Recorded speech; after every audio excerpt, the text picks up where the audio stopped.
Ежедневно ви провокирам да обръщате внимание на здравето си, да не чакате нещо да ви заболи и тогава да се сетите за него. Но пък да си призная, доста дълги години аз отлагах грижата за зъбите си, именно водена от страха си от зъболекарския стол и от всички машинки, които са тук около мен.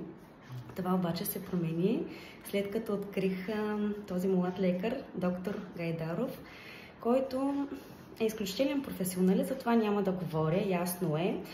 Ще акцентирам върху отношението му към пациентите. Той е просто перфектен, защото търпи всички мои лиготии, така да се каже. Аз не съм от лесните пациенти, ставам, сядам, приказвам, споря, чакаме и ви го препоръчвам с две ръце. Ако сте от Свищов и околността, със сигурност това е един внимателен млад професионалист, който с грижа отношение се отнася към пациентите си.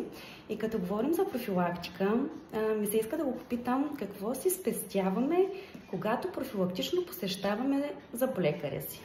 Когато правим редовни прегледи и откриваме заболявания в начален стадий и ги излекуваме, пациентите пестят най-вече лоши усещания, лоши преживявания, болка. Това е най-важното за пациентите.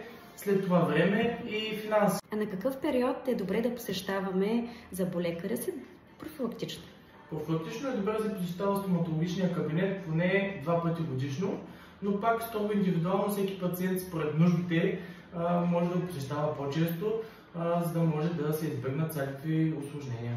Чудесно! Ние ви казваме довиждане и хубав ден, защото ще правим кариеси. Кариеси. Кариеси. Хубав ден!